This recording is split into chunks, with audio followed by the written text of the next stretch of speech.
racist judge humiliated a black teen in court, thinking he held all the power.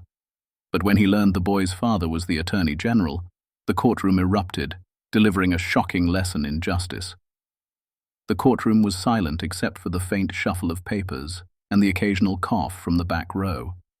A heavy tension hung in the air, one that seemed to press down on anyone who entered. Judge Wallace, a man known for his stern demeanor and unyielding judgments, sat high on his bench, his cold blue eyes scanning the room. But today, those eyes weren't searching for truth. They were fixed on one target, a teenage boy sitting quietly at the defendant's table. His name was Marcus Carter, a 16-year-old black student who wore his Sunday best, a pressed white shirt and neatly combed hair. Yet even in his best clothes, Marcus couldn't hide the fear etched into his young face. His hands trembled slightly as they rested on the polished wood of the table. Next to him sat his public defender, a weary man who barely looked up from the stack of disorganized papers in front of him. Marcus was no stranger to being judged. In his neighborhood, judgment came quickly, whether from the stares of store clerks who thought he'd steal, or the whispers of people crossing the street to avoid him. But this was different. Here, in a courtroom where justice was supposed to prevail, Marcus felt smaller than ever. Judge Wallace leaned forward, his voice sharp and dismissive. "Mr. Carter," he began, his tone dripping with disdain. "Do you even understand the charges brought against you?" Marcus hesitated, his voice barely above a whisper. "Yes, sir." "What was that?" the judge barked, his gavel tapping lightly against the bench. "Speak up, boy. Or do you not have enough respect for this court?" A murmur rippled through the room. Marcus swallowed hard, his throat dry. "Yes, Your Honor," he said, louder this time.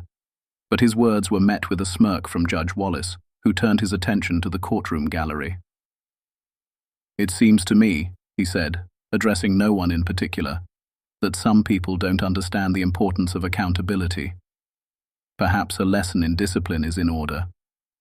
The judge's words cut deep, and Marcus's heart pounded in his chest. He wanted to scream, to explain that he wasn't the troublemaker the judge had already decided he was. But who would believe him? In this room, with its polished floors and towering benches, he was just another black boy who didn't belong. The prosecution wasted no time painting Marcus as a product of his environment, a euphemism that everyone in the room understood as code for the color of his skin and the neighborhood he came from. They claimed he'd vandalized property, an accusation Marcus vehemently denied. He had been in the wrong place at the wrong time, walking home from basketball practice when the police stopped him. He hadn't even seen the vandalism happen, but the officers didn't care. He fit the description. As the prosecutor droned on, Marcus's mind drifted to his mother, sitting in the back row. Her hands were clasped tightly in her lap, her eyes wet with unshed tears. She had worked 2 jobs to make sure he stayed on the right path. She had sacrificed everything for him. Seeing her son in this position was breaking her, and Marcus could feel her pain like it was his own. When it was the defense's turn, Marcus's lawyer stood reluctantly, shuffling through his notes. "Your Honor," he began, his voice lacking conviction. My client is a good kid. He's a basketball player, an honor student. He's not the type to—" Judge Wallace raised a hand, cutting the lawyer off mid-sentence. "Spare me the sob story," he snapped. "We're here for facts, not excuses." Marcus looked down at his hands, gripping the edge of the table so tightly that his knuckles turned white. He thought about how unfair it all was. No one cared about his innocence. No one cared about his side of the story. And that's when it happened. Judge Wallace leaned back in his chair, his face twisting into a cruel grin. "Boys like you," he said, his voice low but loud enough to echo through the room, "never learn unless they face real consequences. You're not just on trial here, Mr. Carter. You're on trial for your entire community." Gasps filled the courtroom, and Marcus felt his chest tighten. He glanced at his mother, who now had tears streaming down her face. The humiliation was unbearable. For Judge Wallace, it was just another day of asserting his power, of using his bench as a pedestal to degrade those he deemed beneath him. But for Marcus, it was a moment that would scar him forever, a moment where he was made to feel less than human in a room meant to uphold justice. Little did the judge know, the lesson he thought he was teaching would soon come back to him in ways he couldn't imagine. As the gavel struck the bench, Marcus's fate seemed sealed. Judge Wallace declared a brief recess before deliberating on the sentence, leaving Marcus sitting in stunned silence. His public defender leaned over and muttered something about doing his best, but the words felt hollow, empty. Marcus barely noticed as the courtroom emptied, his gaze fixed on the floor, his mind racing with fear. In the back row, Marcus's mother, Danielle Carter, quietly stood up. Her knees felt weak, but her resolve was strong. She wiped her tear-streaked face with trembling hands and took a deep breath. She wasn't just a grieving mother. She was a lioness protecting her cub, and she refused to let this end without a fight. Danielle reached for her phone. She had promised herself she wouldn't make the call, that she would let Marcus handle this on his own. But now, as she looked at her son's hunched shoulders and trembling hands, she knew there was no choice. Swiping through her contacts, she landed on the name, William Carter. Danielle hesitated. She hadn't spoken to Marcus's father in months. Their divorce had been messy, and while William had always been a loving father, his demanding job had strained their relationship. But none of that mattered now. Marcus needed him. She stepped into the hallway, her heart pounding as the phone rang once, twice. "Danielle," came the deep, authoritative voice on the other end. "William," she said, her voice breaking. "It's Marcus. He's in trouble." The concern in William's voice was immediate. "What happened? Is he okay?" Danielle struggled to keep her composure. "He's in court. They're accusing him of vandalism, but he didn't do it. The judge, he's humiliating him, Will. He's treating him like a criminal, like he doesn't even matter." There was a long pause on the other end of the line. Then William spoke, his voice calm but laced with fury. "What's the judge's name?" "Wallace," Danielle replied, her voice barely a whisper. "Judge Wallace." Another pause. William inhaled deeply, and when he spoke again, his tone was icy. "I'll be there in 30 minutes. Danielle felt a rush of relief, though it was tinged with apprehension. She knew what kind of man William was, fiercely protective, unrelenting in the face of injustice. As the Attorney General of the state, William Carter wasn't just a lawyer, he was a symbol of authority, a man who fought for justice with every fiber of his being. If anyone could stand up to Judge Wallace, it was him. Back in the courtroom, Marcus sat quietly, staring at the table in front of him. The voices around him felt distant, muffled, as though he were underwater. He couldn't stop replaying the judge's words in his head. "You're on trial for your entire community." The shame was unbearable. He wanted to defend himself, to tell them all how hard he worked in school, how he stayed up late studying for exams while other kids his age played video games. But what was the point? No one would listen. Not here. The recess ended, and Judge Wallace returned to his bench. He smoothed his robes as he sat, a self-satisfied smirk tugging at the corners of his mouth. He glanced at Marcus, his cold gaze lingering just long enough to make the boy squirm. "All right," the judge began, his voice sharp and deliberate. "Let's proceed. I've reviewed the arguments and evidence, and it's clear to me that this young man needs a firm reminder of the consequences of his actions." Marcus's heart sank. He clenched his fists under the table, bracing himself for what was coming. But before Judge Wallace could continue, the sound of the courtroom doors opening interrupted him. All eyes turned as a tall, commanding man in a charcoal-grey suit strode into the room. His presence was magnetic, his movements deliberate. There was no mistaking who he was.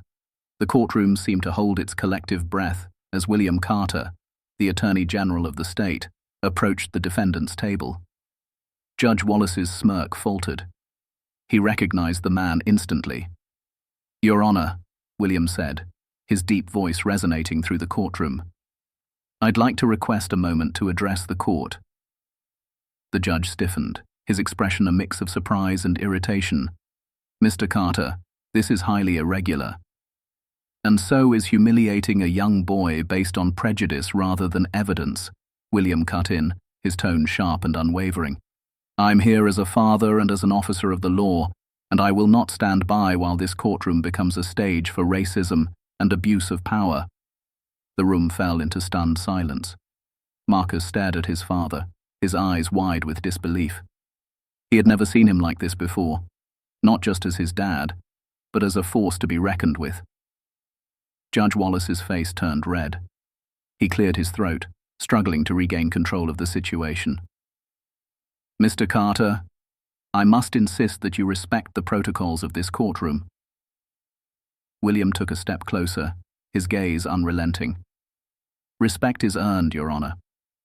And from what I've seen today, this court has a long way to go before it earns mine." The tension in the room was palpable. For the first time, Judge Wallace looked uneasy. The power dynamic had shifted, and everyone in the courtroom could feel it. As William placed a reassuring hand on Marcus's shoulder, the young boy felt a flicker of hope for the first time that day. This wasn't over, not by a long shot. The courtroom was frozen, tension thick enough to cut with a knife. All eyes were on William Carter, the Attorney General, as he stood tall beside his son. His commanding presence filled the room, and his piercing gaze was fixed on Judge Wallace. The judge, once smug and condescending, now sat stiffly, his composure cracking under the weight of this unexpected showdown. "Mr. Carter," Judge Wallace began, his voice faltering slightly, "I appreciate your concern, but this is highly unorthodox." "Unorthodox?" William interrupted, his tone calm but brimming with authority. "You want to talk about unorthodox, Your Honor?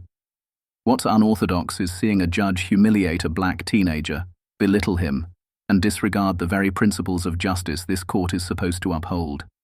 That's not just unorthodox. It's unacceptable."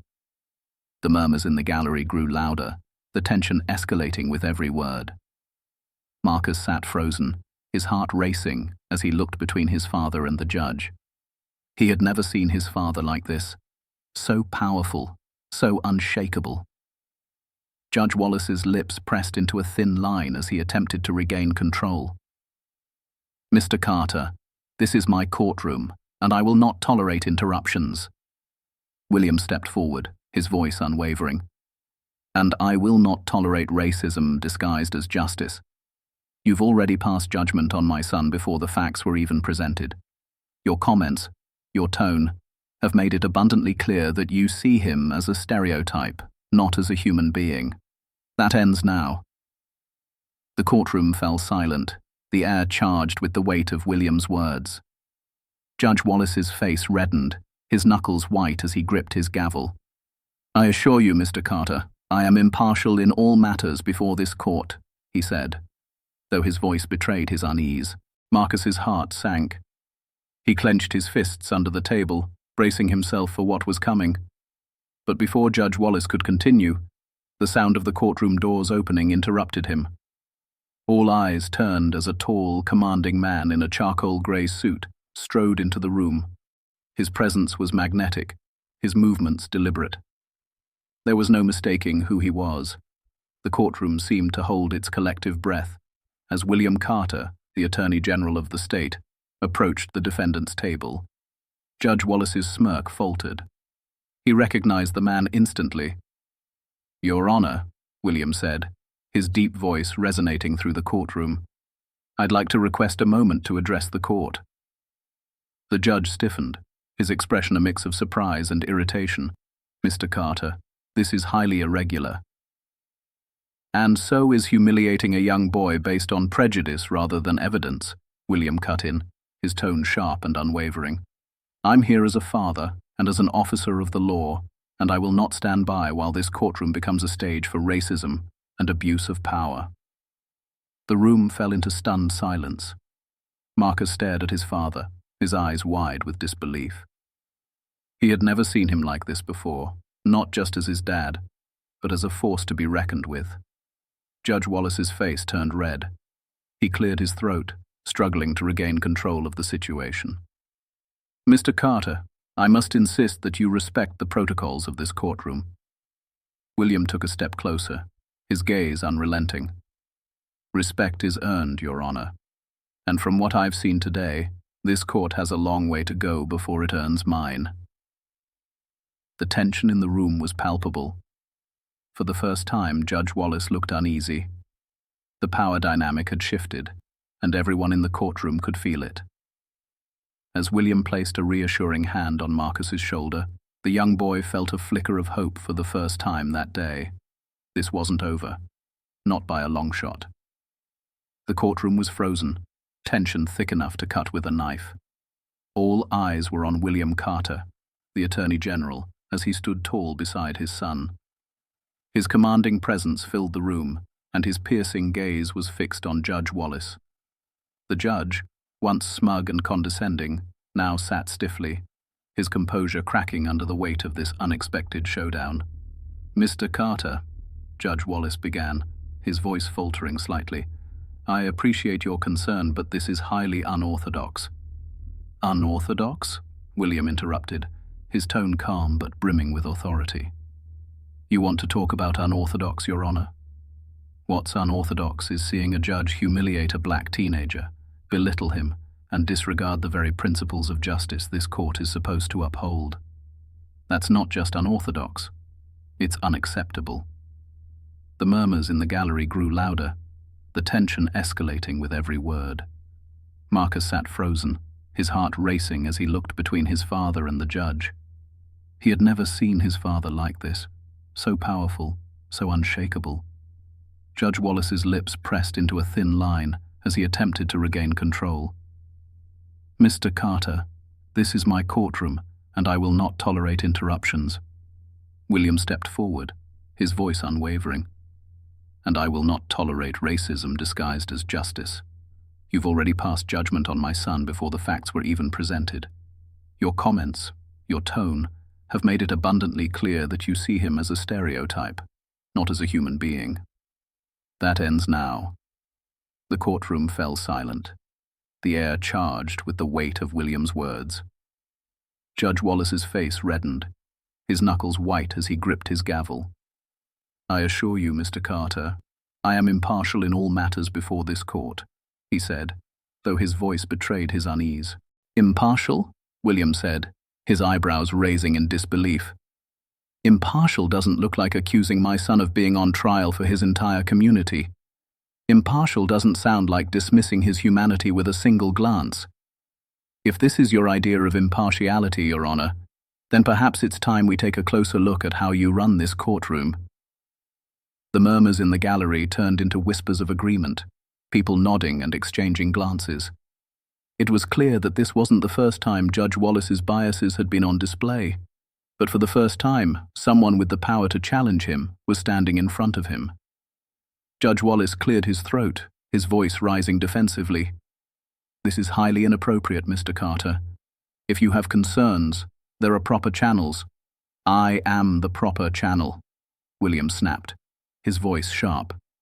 "As Attorney General, it is my duty to uphold justice, and what I've witnessed here today is the furthest thing from it. This is not justice. This is prejudice with a gavel." Marcus felt tears sting his eyes as he watched his father stand up for him with unrelenting strength. For the first time that day, he didn't feel small or powerless. He felt seen. Judge Wallace shifted uncomfortably, the cracks in his confidence growing more visible. He looked to the bailiff, then to the prosecutor, as if searching for backup. But no one moved. The power dynamic in the room had shifted completely. "I suggest we take a recess," the judge said finally, his voice tight. "We can resume when tempers have cooled." But William wasn't finished. He leaned forward, his gaze unflinching. "No recess will change what's happened here today. Your actions have been witnessed by everyone in this room. And trust me, Your Honor, this is far from over." The tension boiled over as the judge abruptly stood, his robes swirling around him as he slammed his gavel and announced a recess. but the damage was done. The gallery broke into murmurs, people whispering about the judge's behavior and William's fearless confrontation. Marcus turned to his father, his voice shaky. "Dad, I didn't know you were coming." William knelt beside his son, his stern expression softening for the first time. "I'll always come for you, Marcus. Always. Don't let anyone make you feel small, not even someone wearing a robe." Marcus nodded, swallowing the lump in his throat. For the first time since stepping into the courtroom, he felt a glimmer of hope. Danielle approached, her eyes filled with gratitude and relief. "Thank you, Will," she said softly. William gave her a brief nod. "This isn't just for Marcus. This is about making sure people like Judge Wallace don't get away with this kind of behavior again." As the recess continued, William stepped outside to make a call. "Yes," he said into his phone, his voice low but firm. "I want a full investigation into Judge Wallace's rulings. I don't care how many cases it takes. If there's a pattern, we'll find it." Inside, Marcus sat quietly, his heart still racing. He looked around the courtroom, seeing the faces of strangers, some sympathetic, some curious. But he noticed something else too. He noticed that the weight on his chest had lifted, just a little. His father's words echoed in his mind. "Don't let anyone make you feel small." Marcus straightened his back and held his head high. This wasn't just about him anymore. This was about standing up to injustice, no matter how powerful it seemed. When the courtroom reconvened after recess, the atmosphere was charged with anticipation. The murmurs of the gallery had settled into a tense silence as Judge Wallace returned to his seat, visibly uncomfortable. The judge had lost the unshakable confidence he carried earlier in the day. His usual aura of authority now seemed forced. Marcus sat straighter at the defendant's table, his father standing beside him like a shield. William Carter's presence filled the room, and his piercing gaze never left the judge. Danielle sat behind them, her hands clasped tightly, but her expression carried a spark of hope. Judge Wallace cleared his throat, his voice stiff. "Let's continue," he said, glancing briefly at William before avoiding his gaze entirely. "I've reviewed the evidence, and we will proceed with the closing arguments." William stepped forward, his suit immaculate, his presence commanding. "Your Honor," he began, his voice calm but laced with authority. "Before we proceed, I'd like to request the court's permission to submit additional evidence on my son's behalf." The judge narrowed his eyes, clearly annoyed, but aware he was under a microscope. "And what evidence might that be, Mr. Carter?" William pulled a folder from his briefcase and handed it to the bailiff, who brought it to the judge. "This contains witness statements, security camera footage, and police reports that were conveniently overlooked. All of it proves that Marcus was nowhere near the scene of the alleged crime." A ripple of surprise moved through the courtroom. Marcus turned to his father, his eyes wide. "Dad, where did you get that?" he whispered. William placed a hand on his shoulder and smiled softly. "I told you. I'll always have your back." Judge Wallace flipped through the folder, his expression hardening with every page. He cleared his throat again, his discomfort palpable. "This should have been presented earlier," he muttered. "That's precisely the problem, Your Honor," William said sharply, his voice cutting through the room. "This case was rushed. Evidence wasn't reviewed thoroughly. Marcus wasn't given the benefit of the doubt, and instead of presuming his innocence, you presumed his guilt based on your biases." The judge bristled, his knuckles tightening around his gavel. "Mr. Carter, I will not tolerate accusations against this court, and I will not tolerate racism masquerading as justice," William fired back, his voice rising. The gallery erupted into murmurs, the tension reaching a breaking point. "You made my son a target, not because of evidence, but because of the color of his skin. You humiliated him, stripped him of his dignity, and reduced him to a stereotype. That is not justice. That is bigotry."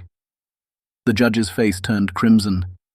He tried to maintain control, but his authority was slipping through his fingers. "I suggest you watch your tone, Mr. Carter."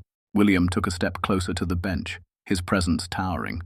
"No, Your Honor, I suggest you watch yours, because the entire state will hear about what happened here today. Every word, every action, you will be held accountable." The room was dead silent. Even the prosecutor, who had been building his case against Marcus, sat back in his chair, clearly shaken by the turn of events. Finally, Judge Wallace exhaled sharply and looked down at the evidence again. His hands trembled slightly as he turned the pages. After what felt like an eternity, he spoke, his voice strained. "Based on the evidence presented, I find that the charges against Marcus Carter lack sufficient merit to proceed. The case is dismissed." A wave of relief washed over the courtroom. Marcus let out a breath he didn't realize he'd been holding, his shoulders sagging with exhaustion. His mother gasped softly, tears streaming down her face as she clasped her hands to her mouth. But William wasn't finished. "Your Honor," he said, his voice steady, "I'd also like to formally request an independent review of this courtroom's practices. This isn't the first time I've heard of your questionable behavior, and I doubt it will be the last. The people of this state deserve better." Judge Wallace glared at him, but he said nothing. The courtroom doors opened, and two uniformed men entered, quietly taking seats in the back. They weren't just officers. They were representatives from the Judicial Oversight Board. William had called them in during the recess. The weight of accountability was now fully on Judge Wallace's shoulders, and he knew it. As the courtroom emptied, Marcus turned to his father, his eyes filled with gratitude. "You didn't have to do all this," he said, his voice trembling. William smiled, placing a hand on his son's cheek. "Yes, I did. Not just for you, Marcus, but for every kid who's ever been made to feel like they don't matter. You matter. Don't you ever forget that." Danielle joined them, wrapping Marcus in a tight hug. "We're so proud of you, baby," she whispered. For the first time in days, Marcus felt a weight lift from his chest. He wasn't just a scared kid anymore. He was someone who mattered, someone worth fighting for. The sun hung low in the sky as the Carter family stepped out of the courthouse, the cool evening air offering a stark contrast to the intensity they had just endured. The streets buzzed with murmurs of what had happened inside. Word spread quickly about the racist judge, the fearless attorney general, and the teenage boy who had found justice against all odds. Marcus looked up at his father, his eyes still wide with a mix of disbelief and admiration. "Dad," he began hesitantly, his voice still shaky. "How did you do it? How did you stay so strong in there?" William placed a hand on his son's shoulder and gave him a small, knowing smile. "Son, strength doesn't come from being fearless. It comes from knowing what's right and standing up for it, no matter how scared you are. People like Judge Wallace only have power because too many of us stay silent. But today we didn't stay silent, and that's what matters." Marcus nodded, his chest swelling with a newfound sense of pride. He no longer felt small or powerless. He had seen firsthand what it meant to stand up to injustice, and for the first time, he truly believed in his own worth. As they walked toward their car, a voice called out behind them, "Mr. Carter!" They turned to see a young black man in his early 20s jogging toward them, his face filled with gratitude. "I just wanted to say thank you," he said, slightly out of breath. "What you did in there, it wasn't just for your son, it was for all of us. People like Judge Wallace have been getting away with this for years, and seeing someone stand up to him, it means everything." William extended his hand with a warm smile. "Thank you for saying that. But it's not just my fight. It's all of ours. Change doesn't happen because of one person. It happens when we all stand together." The young man nodded, his eyes glistening with emotion. "I'll remember that," he said before walking away, a look of determination on his face. The courtroom victory wasn't just a win for Marcus. It sent shockwaves through the community. Stories began to surface about others who had been unfairly treated by Judge Wallace. People who had once been too afraid to speak out now felt emboldened, their voices rising together to demand justice. The Judicial Oversight Board launched a full investigation into Judge Wallace's conduct. As case after case revealed a troubling pattern of bias and misconduct, the board had no choice but to suspend him indefinitely. The news spread like wildfire, igniting conversations about systemic racism in the justice system and the urgent need for reform. For William, this wasn't the end of his fight. It was just the beginning. In the weeks that followed, he met with lawmakers, community leaders, and activists to push for changes that would ensure no child would ever have to endure what Marcus had. His passion inspired others, and soon a movement was born, one that extended far beyond their town. Back at home, Marcus sat at the dining table, staring at a blank notebook. His father walked in, carrying 2 steaming mugs of cocoa. "What are you working on?" William asked, setting a mug in front of Marcus. Marcus hesitated, then smiled shyly. "I'm writing about what happened. I want to share my story. I want people to know that they can stand up for themselves, even when it feels impossible." William's chest swelled with pride. "That's a powerful thing, Marcus. Your voice can change the world. Never be afraid to use it." Marcus looked at his father, a newfound determination in his eyes. "I want to be like you someday, Dad.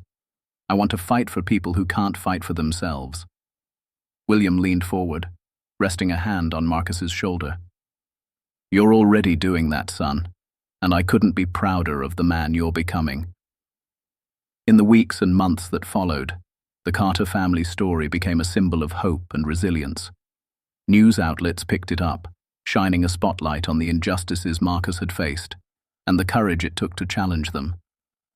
But for Marcus, the most important change wasn't what happened in the courthouse or on the news. The most important change was inside him. No longer did he see himself as a victim of circumstance. He saw himself as someone who could make a difference, someone who could inspire others to stand tall in the face of injustice. And as he walked through his school hallways, kids who used to look past him now looked up to him. Teachers stopped to tell him how proud they were. His story wasn't just his own anymore. It belonged to everyone who had ever felt small and needed a reminder that they mattered. One evening, Marcus sat on the porch beside his father, the two of them watching the sun set over their quiet neighborhood. "Dad," Marcus said after a long silence, "do you think things will ever really change?" William took a deep breath, his eyes on the horizon. "Change doesn't happen overnight, son, but every step we take brings us closer. What happened in that courtroom, it was one step, and you'll take another. And one day, we'll look back and see how far we've come." Marcus nodded, a small smile tugging at his lips. He didn't know what the future held, but for the first time he felt ready to face it. As the last rays of sunlight faded, father and son sat together in quiet solidarity, knowing that their fight wasn't over, but neither was their hope.